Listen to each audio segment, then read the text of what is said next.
liftoff of Shuttle Endeavour with NASA's final space.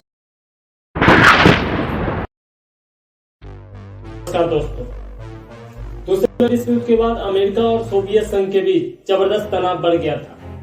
ये दोनों देश दूसरे विश्व युद्ध के बाद सुपर पावर बनकर उभर रहे थे। इन दोनों देशों के बीच तनाव इतना बढ़ गया था कि कोल्ड वॉर की शुरुआत हो गई थी। ये दोनों देश अपने न्यूक्लियर हथियारों को और मजबूत बनाने की कोशिश कर रहे थे। ये दोनों देश एक ऐसी मिसाइल बनाने की कोशिश कर रहे थे जो एक महाद्वीप से दूसरे महाद्वीप पर डिलीवर कर सके। मतलब कि अमेरिका से सोवियत संघ पर और सोवियत संघ से अमेरिका पर। मीन्स वो एक ऐसा मिसाइल बनाने की कोशिश कर रहे थे जो एक जगह से दूसरे जगह डिलीवर कर सके। मीन्स वो स्पेस में भेज सके। स्पेस टेक्नोलॉजी को मजबूत करना चाहते थे ताकि उनके पास शक्ति बढ़े। ये दोनों देश अपने अपने स्पेस टेक्नोलॉजी को तेजी से मजबूती की ओर बढ़ाना चाहते थे। दोनों देश ये जानते थे कि जो देश स्पेस टेक्नोलॉजी को डेवलप कर लेगा उसके पास हथियारों की कभी कमी नहीं होगी। वो देश कभी कमजोर नहीं होगा। वो धीरे धीरे वो देश और बड़ियार ही होता चला जाएगा। इसलिए दोनों देशों ने स्पेस टेक्नोलॉजी को धीरे धीरे मजबूती के साथ डेवलप करना चालू कर दिया। और इसके बाद दोनों देश आपस में स्पेस पहुंचने की कंपटीशन में लग गए। अमेरिका चाहता था कि सबसे पहले कोई आर्टिफिशियल सैटेलाइट स्पेस में वो भेजे, लेकिन सोवियत संघ भी चाहता था कि वो अमेरिका से पहले कोई आर्टिफिशियल सैटेलाइट स्पेस में भेज दे। दोनों देश अपने जबरदस्त कंपटीशन में लग गए कि कौन सबसे पहले स्पेस में सैटेलाइट को भेजेगा, कौन मजबूत बनेगा। दोनों के बीच तनाव राइवलरी जबरदस्त थी। फिर 1955 में अमेरिका ने अनाउंस किया कि वो आर्टिफिशियल सैटेलाइट को स्पेस में लॉन्च करेगा। अमेरिका ने सिर्फ 1955 में अनाउंस किया कि वो आर्टिफिशियल सैटेलाइट को स्पेस में लॉन्च करेगा, लेकिन उसके बाद 1957 में सोवियत संघ ने अपना पहला आर्टिफिशियल सैटेलाइट जिसका नाम था स्पुतनिक उन्होंने स्पेस में भेज दिया। और इसी के साथ सोवियत संघ जो है वर्ल्ड का पहला देश बन गया था जिसने अपना कोई आर्टिफिशियल सैटेलाइट को सक्सेसफुली स्पेस में भेजा था। और यह जो स्पुतनिक सैटेलाइट थी यह दुनिया की सबसे पहली आर्टिफिशियल सैटेलाइट थी। सोवियत संघ यहीं पर नहीं रुकता है। उसके एक महीना के बाद फिर से सोवियत संघ एक और आर्टिफिशियल सैटेलाइट को भेजता है जिसका नाम रहता है स्पुतनिक 2। इसमें एक और खास बात थी कि इस सैटेलाइट के साथ सोवियत संघ ने एक जीवित जीव को भी भेजा था जो एक कुत्ता था जिसका नाम था लाइका।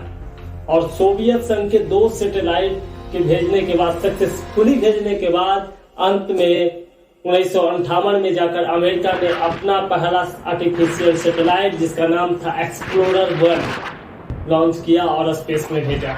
दोनों देशों में स्पेस टेक्नोलॉजी में कंपटीशन जो है बहुत ज्यादा बढ़ रही थी। दोनों में जबरदस्त कंपटीशन उस समय चल रही थी। जैसे आजकल हम लोग कोई मैच देखते हैं, 2 देशों के बीच मैच कंपटीशन रहता है, उस तरह से दोनों देश आपस में स्पेस टेक्नोलॉजी में कंपटीशन को बहुत ही 7, 6, 5, we have to go from ready to start, 2, 1, 0, booster ignition, and liftoff of Shuttle Endeavour, NASA's. और इन दोनों देशों की स्पेस टेक्नोलॉजी को देखकर भारत में बैठे एक महान वैज्ञानिक जिनका नाम था विक्रम साराभाई, वो इन दोनों देशों की स्पेस टेक्नोलॉजी को देखकर बहुत ही इंस्पायर हो रहे थे। उनका मन जो है मोटिवेट हो रहा था। वो ये रियलाइज कर रहे थे कि किसी भी देश में यदि स्पेस टेक्नोलॉजी उसका मजबूत हो तो वह देश कितना मजबूत हो सकता है। वो ये सारी बातों को रियलाइज कर रहे थे। उसके बाद 1962 में वो भारत के प्रधानमंत्री पंडित जवाहरलाल नेहरू को उन्होंने कन्विंस कर लिया भारत में एक स्पेस प्रोग्राम के लिए। और यहीं से शुरुआत होती है भारत की अंतरिक्ष प्रोग्राम, स्पेस प्रोग्राम इसरो की।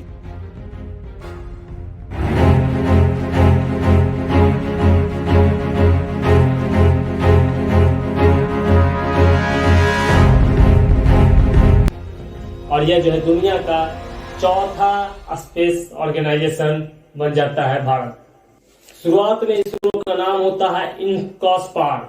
इसका मतलब होता है Indian national committee for space research centre. INCOSPAR का सेटअप जो है 1962 में किया जाता है जिसके चेयरमैन होते हैं विक्रम साराभाई। इन्हीं के अंडर में पूरा सेटअप किया जाता है इनकोस्पार का। विक्रम साराभाई को the father of Indian space programme के भी नाम से जाना जाता है, क्योंकि यही वो विक्रम साराभाई थे जिसके कारण आज भारत में हम लोग स्पेस प्रोग्राम, स्पेस ऑर्गेनाइजेशन को देख रहे हैं, इसरो को देख रहे हैं। भारत एक से एक अपना मिसाइल जो है हर साल स्पेस में भेज रही है। आज उनके इसके पीछे जो सबसे बड़ा कारण है तो वो विक्रम साराभाई है। आज इन्हीं के कारण ये सारा हम लोग देख रहे हैं कि भारत इसरो जो है कितना मजबूत धीरे धीरे उठकर चल रहा है। विक्रम साराभाई को इनकोस्पार को शुरू में मजबूत करने में बहुत कठिन आई, क्योंकि उस समय इनकोस्पार के पास कोई इंफ्रास्ट्रक्चर नहीं था, पैसों की कमी थी। बहुत सारे ऐसे भी फोटो आप पिछले कुछ दिनों में देखे होंगे, देखने को ये आपको मिल जाएगा कि रॉकेट के जो पार्ट्स होते थे उनको साइकिल पर, बाइक पर या फिर अलग से किसी रूम में लेकर उसमें रिसर्च किया जाता था, ले जाया जाता था। ऐसे ऐसे फोटो, उस समय इंफ्रास्ट्रक्चर की बहुत ही कमी थी, पैसे की कमी थी, जिसके कारण इनकोस्पार को बहुत सारी कठिनाइयों का भी सामना करना। लेकिन कहा जाता है भारतीय जो होते हैं हमेशा जुगाड़ होते हैं। उसी तरह से इनकोस्पार विक्रम साराभाई के साथ जो टीम काम कर रही थी वो बहुत ही जुगाड़ थी। हर चीज पर पैसे की खर्च उतना ना भी हो, ज्यादा कॉस्टली ना हो, तो वो अपने अपने जुगाड़ से धीरे धीरे इनकोस्पार को आगे ले जा रहे थे। लेकिन इतनी कठिनाइयों के बाद भी सिर्फ एक साल बाद, मतलब इनकोस्पार के बनने के एक साल बाद, इनकोस्पार जो है 1962 में लॉन्च किया गया था और उसके एक साल बाद मतलब कि नवंबर 1963 में भारत ने अपना पहला रॉकेट लॉन्च कर लिया। इसमें हमारी मदद जो है नासा ने की। भारत को पहला रॉकेट लॉन्च करने में मदद नासा ने की। नासा ने प्रशिक्षण दिया, जिससे धीरे धीरे हम और आगे स्पेस प्रोग्राम में बढ़ते चले गए। और फिर इनकोस्पार जो है रुकने का नाम नहीं ली। भारत की स्पेस एजेंसी जो है रुकने का नाम पीछे मुड़कर उन्होंने कभी नहीं देखा। फिर जाकर 28 नवंबर 1967 को भारत ने अपना पहला साउंडिंग रॉकेट लॉन्च किया, जिसका नाम था रोहिणी 75, जो भारत का पहला साउंडिंग रॉकेट सैटेलाइट था, जिसका नाम रोहिणी 75 था। और सिर्फ ये उपलब्धि भारत को इनकोस्पार की स्थापना के 6 सालों के बाद ही मिल गया था। और इनकोस्पार की सफलता को देखते हुए 2 साल बाद यानी कि 15 अगस्त 1969 को इनकोस्पार के नाम को बदलकर इसरो कर दिया गया, इसलिए ताकि कि यह जो है कोई अब एक कमेटी नहीं थी, अब एक ऑर्गेनाइजेशन बन गई थी जो अपने देश को स्पेस एजेंसी में, स्पेस प्रोग्राम में एक मजबूत बनाना चाहती थी, आगे ले जाना चाहती थी। इस कारण इनकोस्पार का नाम बदलकर इसरो कर दिया गया और यह एक ऑर्गेनाइजेशन बन गई और वर्ल्ड की ये जो है 4थी सबसे बड़ी स्पेस ऑर्गेनाइजेशन थी उस समय। और यहीं से शुरुआत होती है भारत की स्पेस ऑर्गेनाइजेशन इसरो की, जिसकी स्थापना 15 अगस्त 1969 को बेंगलोर में हुआ था, जिसका मकसद था देश को स्पेस के टेक्नोलॉजी में आगे ले जाना। ये वीडियो जो है कुछ ज्यादा ही लंबा हो जा रहा है, इस कारण हम अब इसरो मतलब कि 1969 के बाद इसरो की उपलब्धियों के बारे में और इसरो के इतिहास के बारे में हम अगले एपिसोड में जानेंगे। और यदि ये एपिसोड आपको अच्छा लगा हो तो प्लीज चैनल को सब्सक्राइब कीजिएगा, वीडियो को लाइक करिएगा, शेयर करिएगा। फिर मिलेंगे और जानकारी वाले वीडियो के साथ, तब तक के लिए